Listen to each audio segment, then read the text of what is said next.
এই লোকমান ছিল একজন কৃতদাস, লোকমান ছিল একজন নিগ্রো লোক, কুচকুচে কালো, ঠোঁটগুলো পুরো, হাতগুলো লম্বা, কুচকুচে কালো। নিগ্রো মানুষ আপনারা দেখেছেন কি? যারা হজে গিয়েছেন নিশ্চয়ই দেখেছেন, দেশের বাইরে যারা ভিজিট করেছেন দেখেছেন। আমি প্রথম দেখেছি মিশরে কুচকুচে কালো মানুষ, এর আগে দেখি নাই। লম্বা লম্বা মানুষ। 2008-এ যখন গেলাম মিশরে, মাগরিবের নামাজ পড়লাম, নামাজ পড়ে সালাম ফিরে দেখি ডান দিকে মুনকার, বাম দিকে নাকির, মানে কালো কালো লোক। জীবনও এরকম দেখি নাই আমি। 104 দেশের ছাত্র একসাথে পড়তাম ওইখানে। প্রথম ওয়ালাদ্দাল্লিন সবাই কয় আমিন, আওয়াজ করে আমিন। অনেকে দিছে দৌড়। নতুন যারা বাংলাদেশে আওয়াজ শুনে ভয় পেয়ে গেছে, কি করবে না করবে। নতুন আমল যদি কেউ দেখে অনেকের মধ্যে এই অবস্থা ঘটে, ঠিক কিনা? কুচকুচে কালো মানুষ প্রথমে দেখলাম। এরকম কুচকুচে কালো ছিল সাইয়েদনা লোকমান আলাইহিস সালাম। দেখেন, কালো হওয়ার পরেও, একজন কৃতদাস গোলাম হওয়ার পরেও তার কথাগুলো কোরআনে দিয়েছে কে? তার মানে ইসলামে কালো সাদায় কোনো পার্থক্য নাই, ধনী গরিবে পার্থক্য নাই, লম্বা খাটোতে পার্থক্য নাই। পার্থক্য হলো তাকওয়ায়। যার কলিজায় তাকওয়া বেশি সেই আল্লাহর কাছে সেরা, ঠিক কিনা? কিয়ামতের দিন কি প্রধানমন্ত্রীর জন্য আলাদা লাইন, প্রেসিডেন্টের জন্য, এমপির জন্য? কিয়ামতের দিন লাইন দুইটা। কয়টা? আসহাবুল ইয়ামিন, আসহাবুশ শিমাল। একটা হবে ডানপন্থী আর একটা বামপন্থী।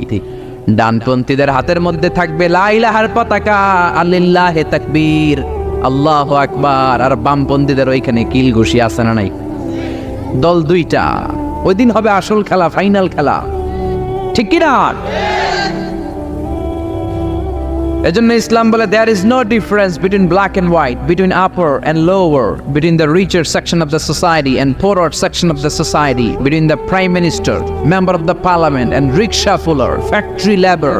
Everyone is totally equal, 100% equal, completely equal in the eyes of Islam. চিল্লায় কোন ঠিক কি না?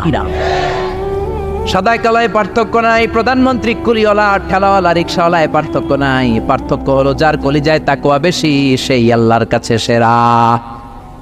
এজন্য লোকমান আলাইহিস সালামের কথাকে আল্লাহ সরাসরি কোট করতে একটু কুণ্ঠাবোধ করলেন, আল্লাহ তুলে দিলেন কথাগুলো। পেশায় ছিল রাখাল। পেশায় কি ছিল? সারাদিন ছাগল চড়াতো। রাতের বেলায় যখন ঘরে ফিরতো এলাকার মানুষগুলো এরকম বসতো ওনার কথা শোনার জন্য। মাগরিবের পরে হাজার হাজার লোক চলে আসতো এই রাখালের কথা শুনতে, কারণ আল্লাহ তাকে হিকমত দিয়েছে, প্রজ্ঞা দিয়েছে, বিবেক দিয়েছে, কমন সেন্স দিয়েছে। সাইয়েদনা লোকমানের কথা শোনার জন্য হাজার হাজার লোক হয়।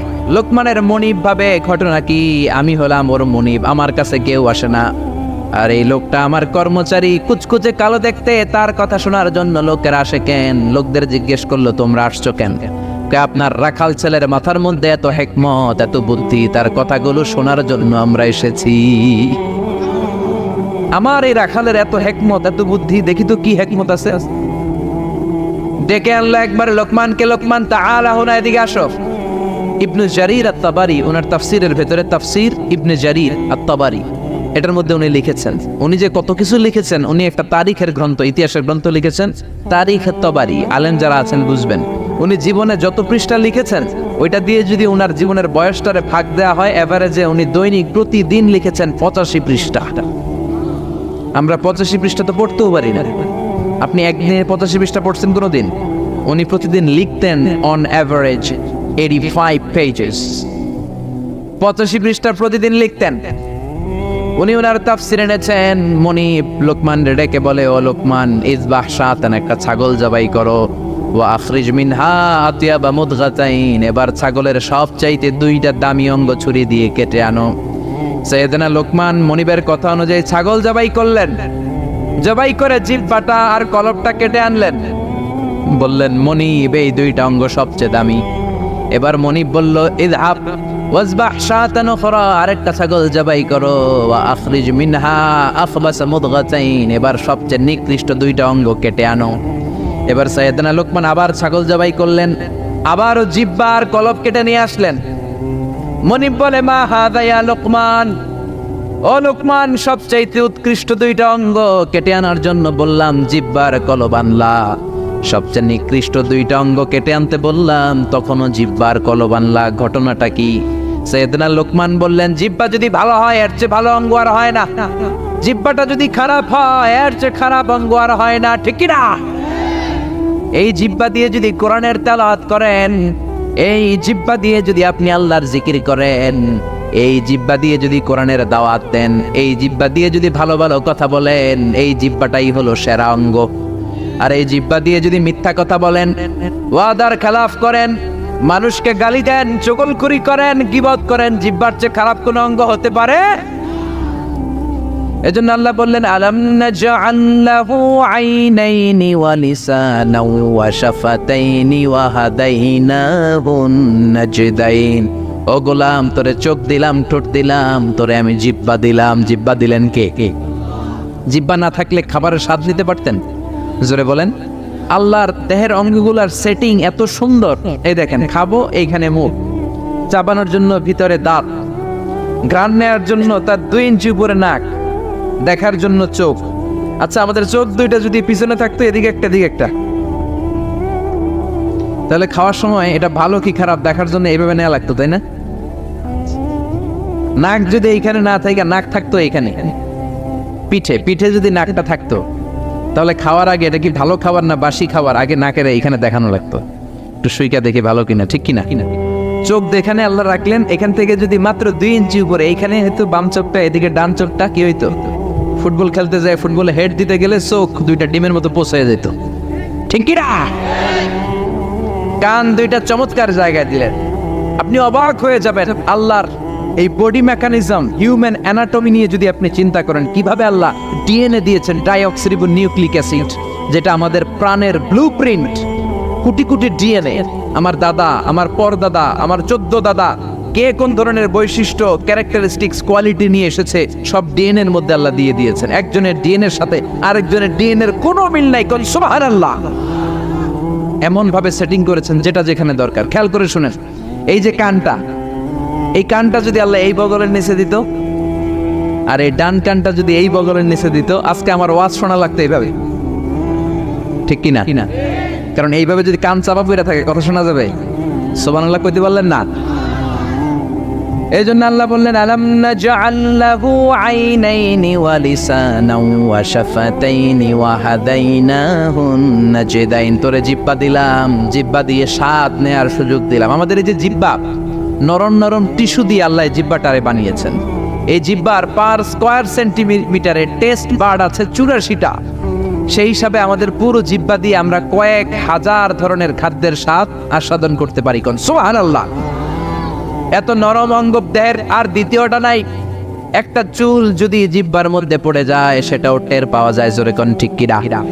এজন্য রব্বুল আলামিন সাইয়েদনা মুসারে ডেকে বললেন, ও মুসা, তোর মেজাজ দিয়েছি গরম, কিন্তু জিহ্বা দিয়েছি নরম। ফেরাউনের কাছে যখন দাওয়াত নিয়ে যাবা, গরম মেজাজটা নিয়ে যেও না, নরম জিহ্বাটা দিয়ে নরম নরম ভাষায় দাওয়াত দিবা। فقولا له قولا لينا لعله يتذكر أو يخشى। ও মুসা, তুমি আর তোমার ভাই হারুন ফেরাউনের কাছে যখন যাবা, মেজাজ গরম দেখায় না। মেজাজ দিছি গরম, কিন্তু জিহ্বা দিছি নরম। নরম জিহ্বা দিয়ে নরম ভাষায় দাওয়াত দিবা, হয়তো ফেরাউনের কপালে খুলে যেতে পারে, ঠিক কি না? এজন্য লোকমান জিহ্বা কেটে এনে বলল, জিহ্বাটা সবচেয়ে ভালো আবার সবচেয়ে খারাপ। কলব কেটে এনে বলল, কলবটা সবচেয়ে ভালো সবচেয়ে খারাপ। কলবে যদি আপনি আল্লাহরে বসান, এই কলবের ভেতরে যদি আল্লাহরে জিকিরে বসান, এই কলবের মধ্যে যদি সবার জন্য ভালোবাসা থাকে, peace for all, love for all, no hatred for anyone, no jealous for anyone, কারোর জন্য ঘৃণা থাকবে না অন্তরে, সবার জন্য ভালোবাসা আছে না? নাই। এই অন্তরে যদি সবার জন্য ভালোবাসা পুষে রাখেন, আল্লাহর জিকির দিয়ে যদি অন্তরটারে সমৃদ্ধ করেন, কলবের চাইতে দামি কোনো অঙ্গ আছে নাকি? এজন্য আল্লাহ বললেন, আলা বিযিকিরিল্লাহি তাতমাইন্নুল কুলুব। দুনিয়ার কোন জিনিস দিয়ে কলব ঠান্ডা হয় না, একমাত্র জিকির ছাড়া। লা ইলাহা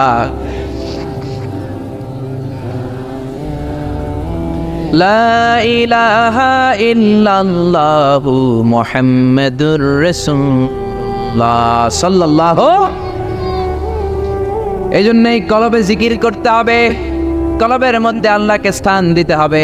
কলব পরিষ্কার হয় জিকির দিয়া। অনেকে বলে আমরা জিকির করি না, কলবে আয়না বসাই। কি বসাই? আয়না বসাইয়া দে মোর কলবের ভিতর বাবারে। আছে না নাই? আসলে আয়না আছে নাকি কলবে?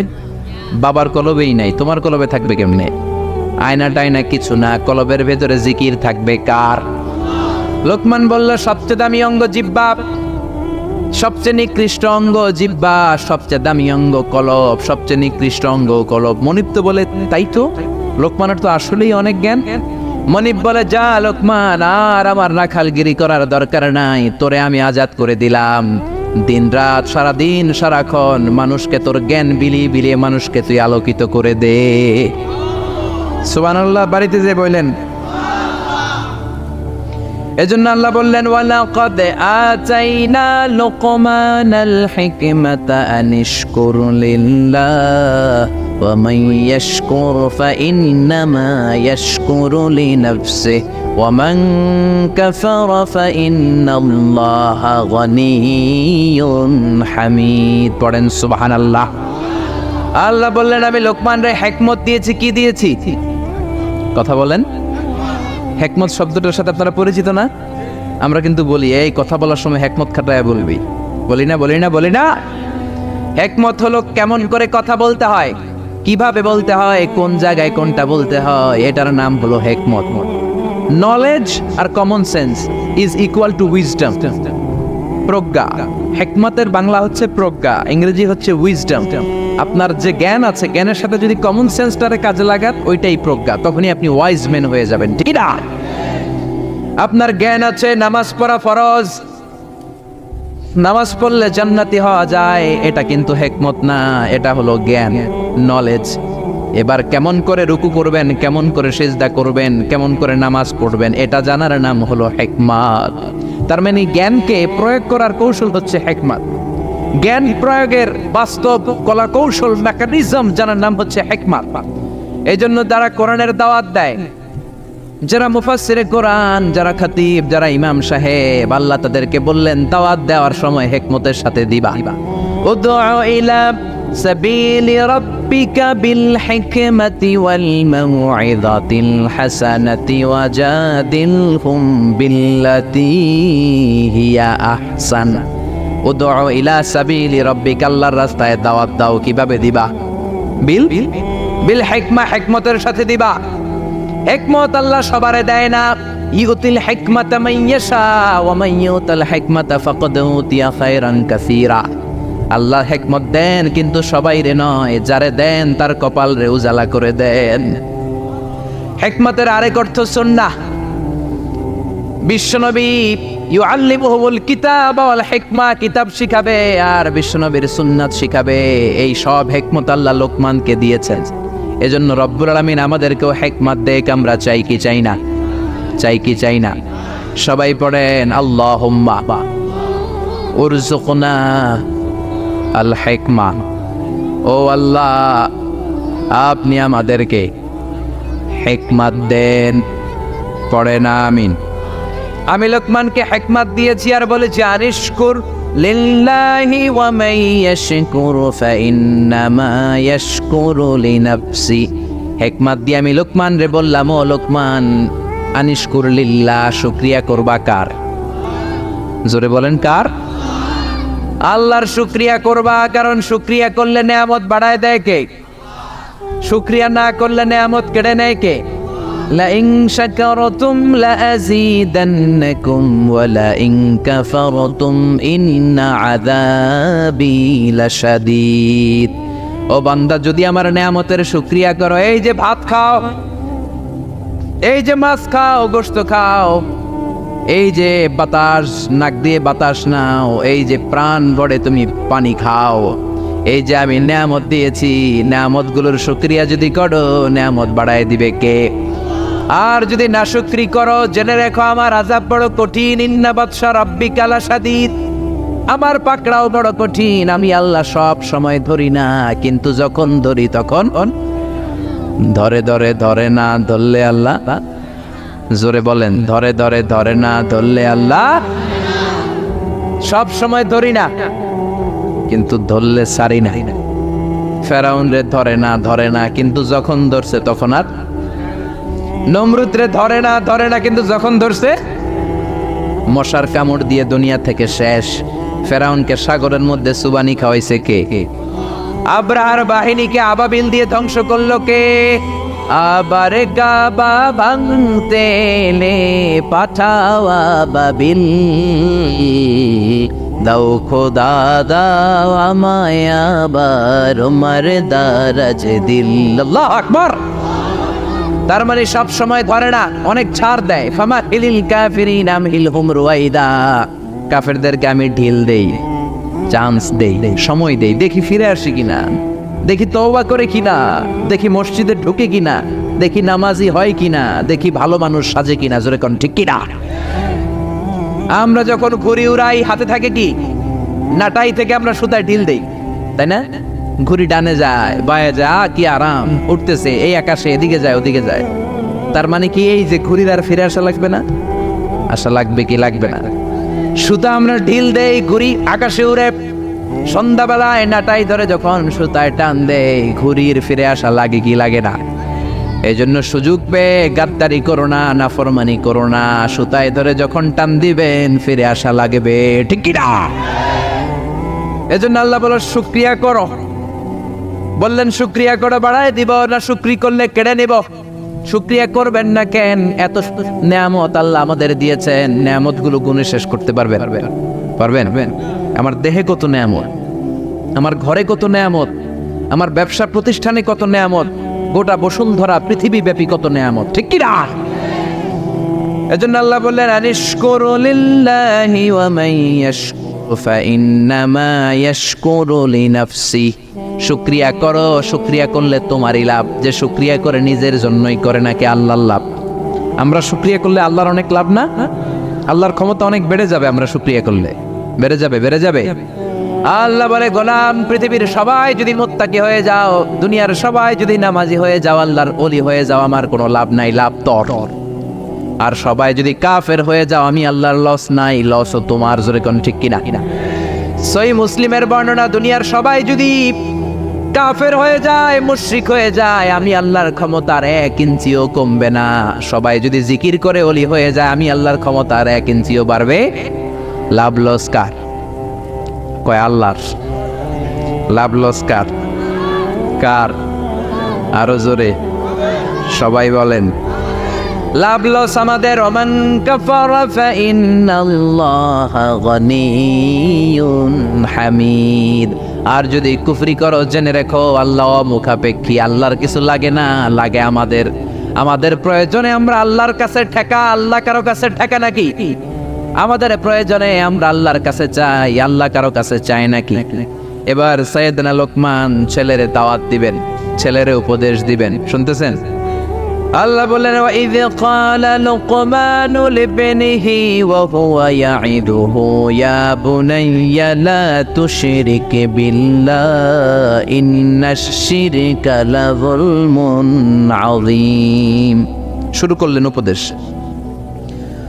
ও নবী, স্মরণ করুন ওই সময়ের কথা যখন লোকমান তার ছেলেকে উপদেশ দিচ্ছে। এজন্য ছেলেরে নসিহত করবেন, উপদেশ দিবেন। বিবিকে নসিহত করবেন। কোরআনে আল্লাহ বলেছে ফাইদুহুন্না, বিবিরে ওয়াজ করো। আমরা ওয়াজ করতে চাই না, ফ্যামিলি মিটিং নাই, ছেলেদেরকে আমরা কিছু বলি না, ছেলেদেরকে উপদেশ দিবেন। লোকমান বলল ইয়া বুনাইয়া, ও আমার বাজান, ও আমার কলিজার টুকরা সন্তান। আদর করে বলবেন, তমুক দিবেন না, এই হারামজাদা, গোলামের পোলা গোলাম, নামাজ পড়স না, আজকে তোর একদিন কি আমার একদিন। পোলাই কেবল ঠিক আছে, আজকে আমনের একদিন, আরেকদিন আমার, ঠিক কিনা? কাজ হবে না। নরম ভাষায় দরদ নিয়ে বলবেন। হৃদয় নিংড়ানো দরদ নিয়ে কোনো কথা বললে ওই কথাটা আরেকজনের হৃদয় স্পর্শ করে, ঠিক কিনা?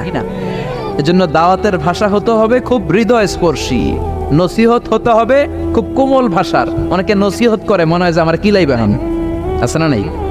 এটা তো নসিহত না, এটা ঝগড়া। বাবা ছেলেরে ডাক দিল ইয়া বুনাইয়া, ও আমার বাজান, ও আমার কলিজার টুকরা, ও আমার বৎস, ও আমার সন্তান, ও আমার কলিজার টুকরা। এরকম দরদ মাখা কণ্ঠে, ও আমার বাজান, ও আমার সন্তান, এভাবে ডাক দেয়। কলিজার টুকরা সন্তান বলে প্রথম উপদেশ দিচ্ছে, লা তুশরিক বিল্লাহি ইন্নাশ শিরকা লাযুলমুন আযীম। ও আমার কলিজার টুকরা সন্তান, শিরক করো না। কি করো না? সবাই বলেন কি করো না? শিরক করো না, কারণ ইন্নাশ শিরকা লাযুলমুন আযীম, শিরক হলো বড় জুলুম। কারণ এই জুলুমটা কোনো মানুষের উপর জুলুম নয়, এই জুলুমটা কার উপর? যে আল্লাহ রিজিক দেয়, আল্লাহর না মাইনা আরেকজনরে মানেন, আপনি মুমিন না মুশরিক? যে আল্লাহ আপনার স্রষ্টা, তার ইবাদত না করে আরেকজনের ইবাদত করেন, আপনি মুমিন না মুশরিক? এজন্য বললেন লা তুশরিক বিল্লাহ, শিরক করো না। খেয়াল করবেন, সবচেয়ে জরুরি জিনিস আগে বলতে হয়, এই জিনিসটা অনেক জরুরি।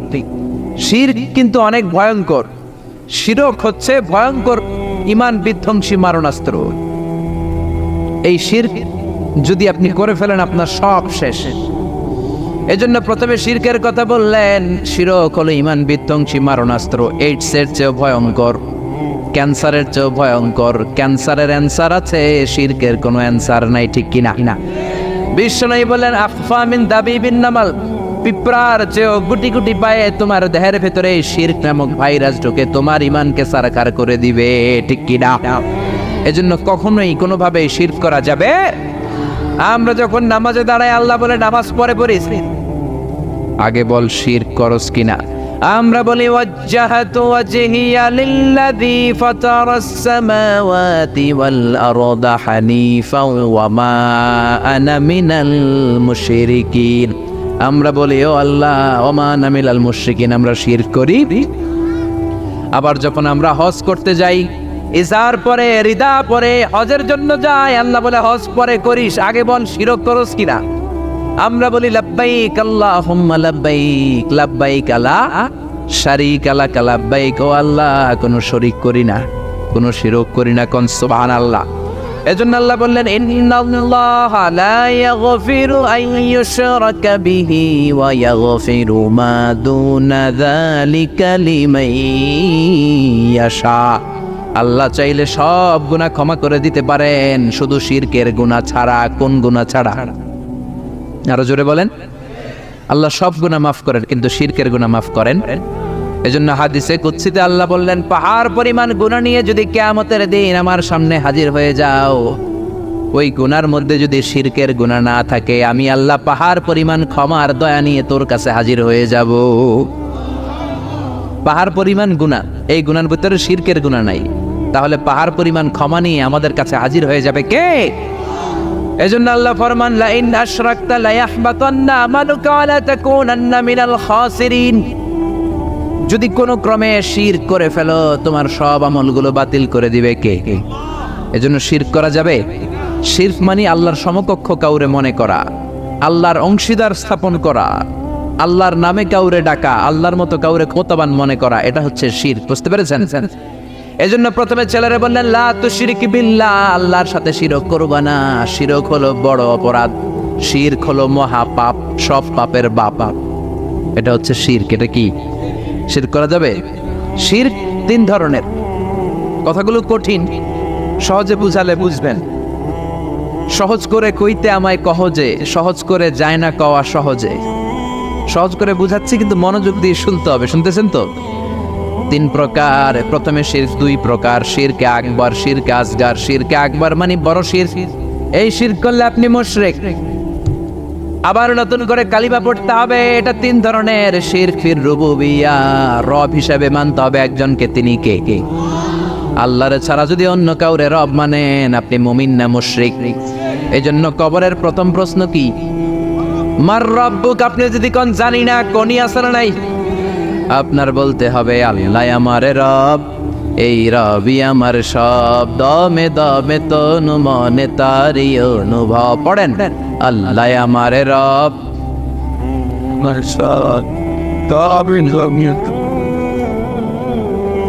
আর শিরকু ফির রুবুবিয়াহ, রবের নামে যদি শিরক করেন, ফেরাউন বলেছিল আনা রব্বুকুমুল আ'লা, আমি বড় রব, আমি বড় খোদা। আল্লাহ কয় তুই হুদা। এজন্য সাগরের মধ্যে সুবাইছে কে? এজন্য আল্লাহ ছাড়া কাউরে কোনোদিন রব মানা যাবে? দুই নাম্বার শিরকু ফিল উবুদিয়া, ইবাদত হবে একজনের। তিনি কে? এখন আপনি মসজিদেও যে আল্লাহর সেজদা দেন, আবার দরগায় যে মাজারে যেও আপনি সেজদা দেন, আপনি মুমিন না মুশরিক? মাজারে যে অনেক মহিলারা সেজদা দেয়, আছে না নাই? কয় ছেলের জন্য বাবার কাছে গেছি, বাবার দরবারে যায়, বাবা নাকি ছেলে দিব। মাজারে গেলে বলে ছেলে পাওয়া যায়। আচ্ছা, কুত্তার যে বাচ্চা হয়, কুত্তা কোন দরবারে গেছিল? হ্যাঁ, ছাগলের যে বাচ্চা হয়, ছাগলে কোন মাজারে যায়? গাবি যে প্রতি বছর বাছুর দেয়, গাবি কোন বাবার দরবারে যায় বাচ্চা পাইলো? কথা কি বুঝেন? একটু বিবেক খাটান।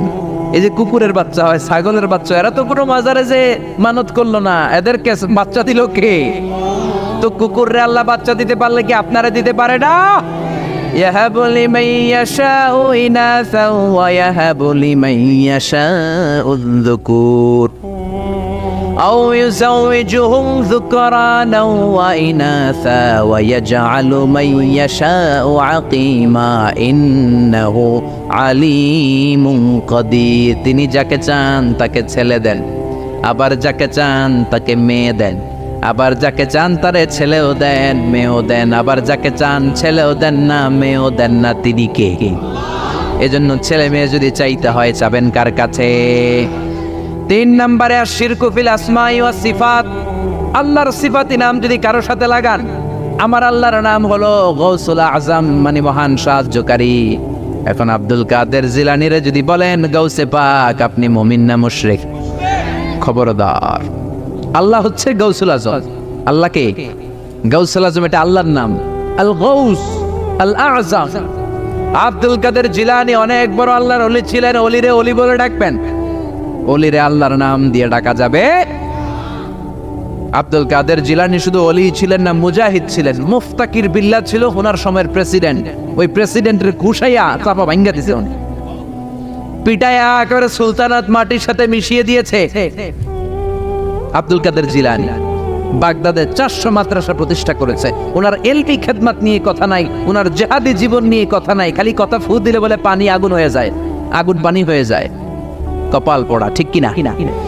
খাজা মাইনুদ্দিন চিশতি রাহিমাহুল্লাহ অনেক বড় আল্লাহর ওলি ছিলেন। তার চেয়ে বড় পরিচয় হলো মুজাহিদ ছিলেন। পৃথ্বীরাজের সিংহাসন হিন্দুস্তানে লাথি মেরে উড়িয়ে হিন্দুস্তানের মতো জায়গার মধ্যে কালিমার পতাকা গেড়েছেন, ঠিক কিনা? এই ওয়াজগুলো করে না, শুধু বলে ফু দিয়া এটা করছে, জায়নামাজ বিছাইয়া সাগর পার হইছে, খালি এই ওয়াজ করে। এরা এক একজন মুজাহিদ ছিলেন, এরা এক একজন স্ট্রাগল করেছেন, অন্যায়ের বিরুদ্ধে জিহাদ করেছেন। চিল্লায় বলেন ঠিক কিনা? এজন্য খবরদার, আল্লাহর নামের সাথে আল্লাহর মতো করে কাউরে ডাকা যাবে না, কোন ধরনের শিরক করা যাবে না। এটা গেল শিরকে আকবার। এবার আসেন শিরকে আসগর। শিরকে আসগর হচ্ছে ছোট শিরক। কি শিরক? কথা বলেন। এটা করলে আপনি সাথে সাথে মুশরিক হবেন না, কিন্তু কবিরা গুনাহ হবে। আপনাকে তওবা করে ক্ষমা চাইতে হবে। চিল্লায় বলেন ঠিক কিনা? ছোট শিরকের মধ্যে 1 নাম্বার হলো রিয়া, সব লোক দেখানো। নামাজ পড়তে হবে একজনের জন্য, তিনি কে? এখন যদি আপনি লোক দেখানো নামাজ পড়েন, আপনি শিরক করে ফেললেন। বিষ্ণু বলেন, আমি আমার মৃত্যুর পরে তোমাদের ব্যাপারে সবচেয়ে যেই জিনিসটার আমি নবী ভয় পাই, সেটা হলো আর রিয়া, ছোট শিরক।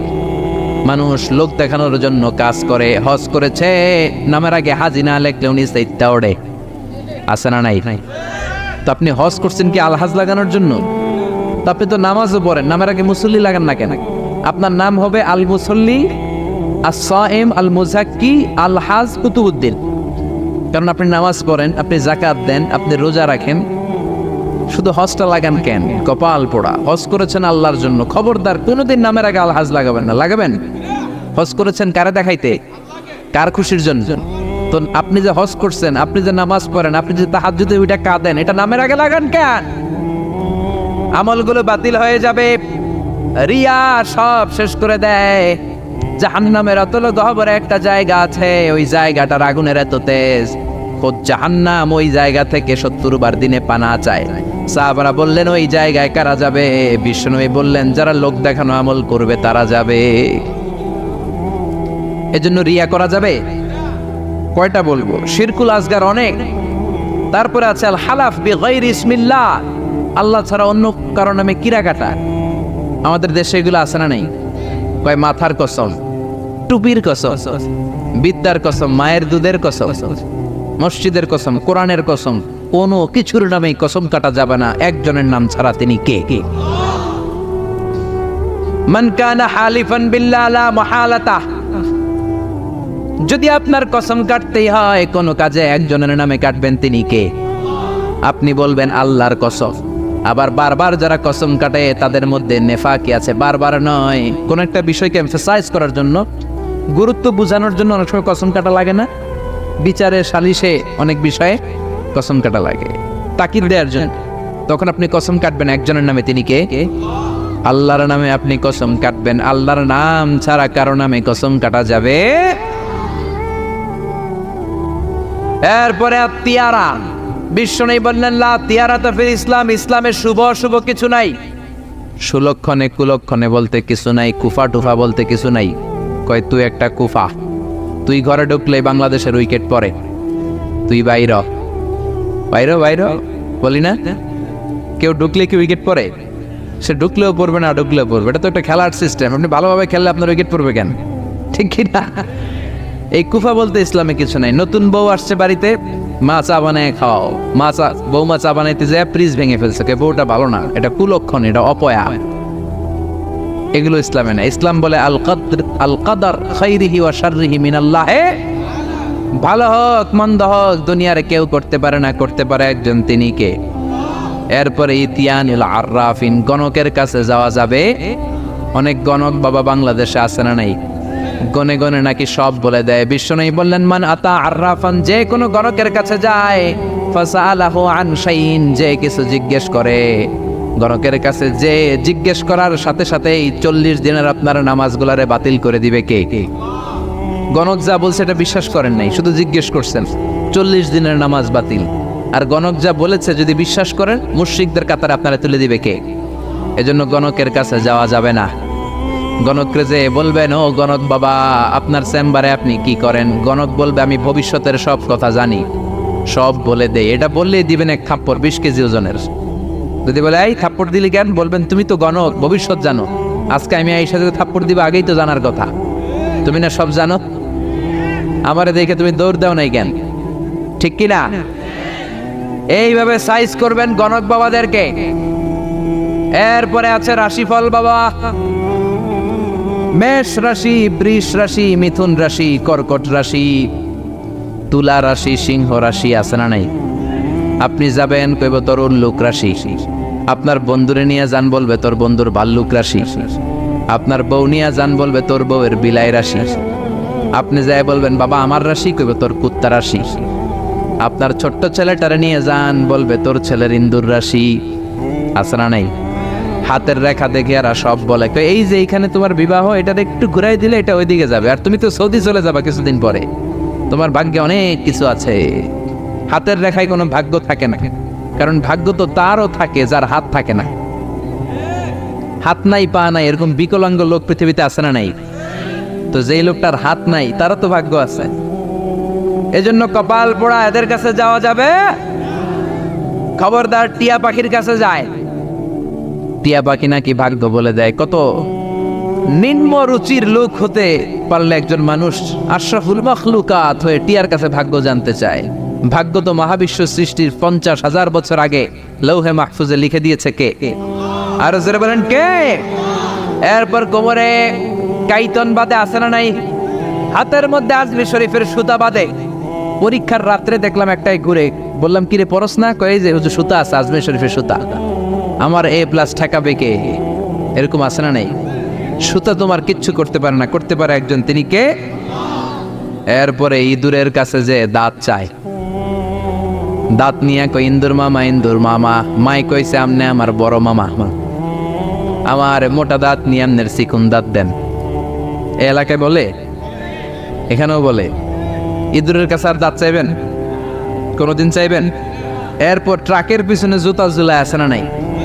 তাও পুরান জুতা, দেখবেন রাত্রেবেলা ট্রাকের পিছনে সব পুরান জুতা। একটা ধরলাম কি রে পুরান জুতা কেন? হুজুর চোখ লাগে, বদনজর, মুখ লাগে। তো কি লাভ? কই যেটা মুখ লাগাইছে ওটার গালে যায় আমার সিরা জুতা পড়ছে। কপাল পোড়া।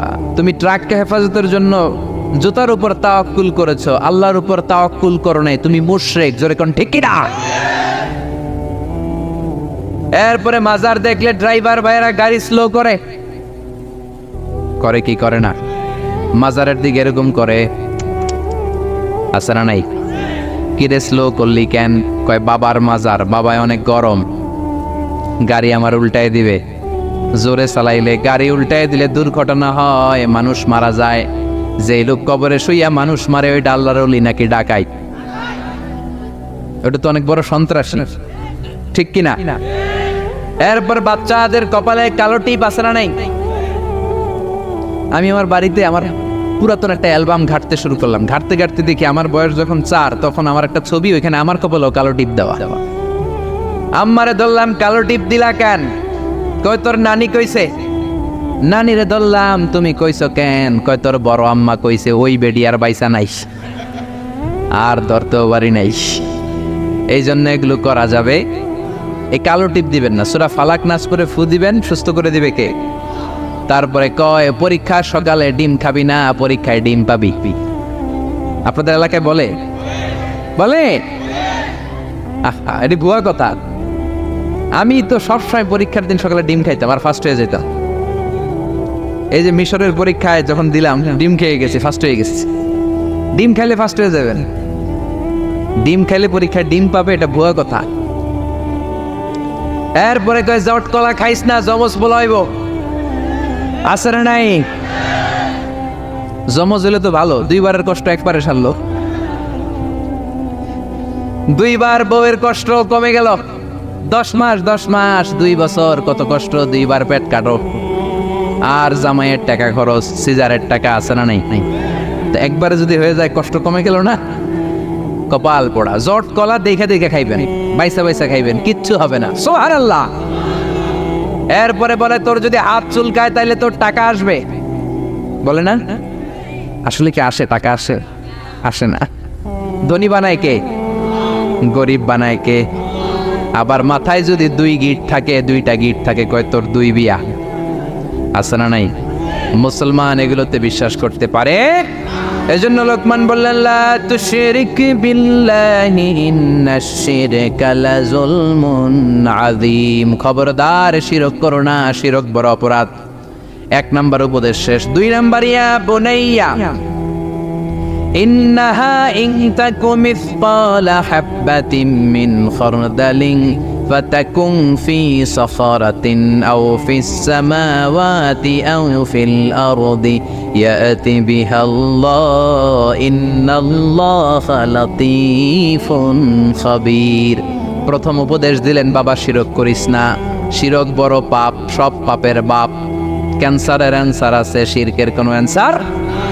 দ্বিতীয় উপদেশ দিলেন, বাবা ছোট্ট কোনো ভালো কাজ কিংবা মন্দ কাজ যদি করো, পাহাড়ে ঢুকেও যদি করো, আকাশে উঠেও যদি করো, জমিনের গর্তের মধ্যেও যদি করো, কেউ দেখে না দেখে কে? কেউ যেটা দেখে না দেখে কে? কেউ যেটা শোনে না শোনে কে? কেউ যেটা বোঝে না বুঝে কে? দরজা বন্ধ করে, লাইট অফ করে রাতের বেলা পাপ করলেন, কেউ দেখে নাই, দেখছে কে? তিনি লাতীফুন খাবীর, সূক্ষ্মদর্শী। তিনি থাকেন অনেক উপরে, 7 আকাশ, সিদরাতুল মুনতাহা, বাইতুল মামুর, লাউহে মাহফুজ, তারপরে আল্লাহর আরশ, তারপরে কুরসি, তার উপর আল্লাহর 70,000 নূরের পর্দা। সেখান থেকে আল্লাহ 7ম জমিনের নিচেও যদি অমাবস্যার রাতে কোনো পিপিলিকা, পিঁপড়া নীরবে নিঃশব্দে হেঁটে যায়, এত উপর থেকে ওই পিঁপড়ার আওয়াজও আল্লাহ শুনতে পান। তিনি লাতীফুল খাবীর। তার মানে দ্বিতীয় উপদেশ দিলেন, বাবা ওই আল্লাহর শিরক করো না, যে আল্লাহ এত ক্ষমতাশীল, তুমি যেখানেই যেটা করো কিয়ামতের দিন তোমার সামনে তুলে ধরবে কে? এটাকে বলে সেন্স অফ অ্যাকাউন্টেবিলিটি, জবাবদিহিতার চিন্তা।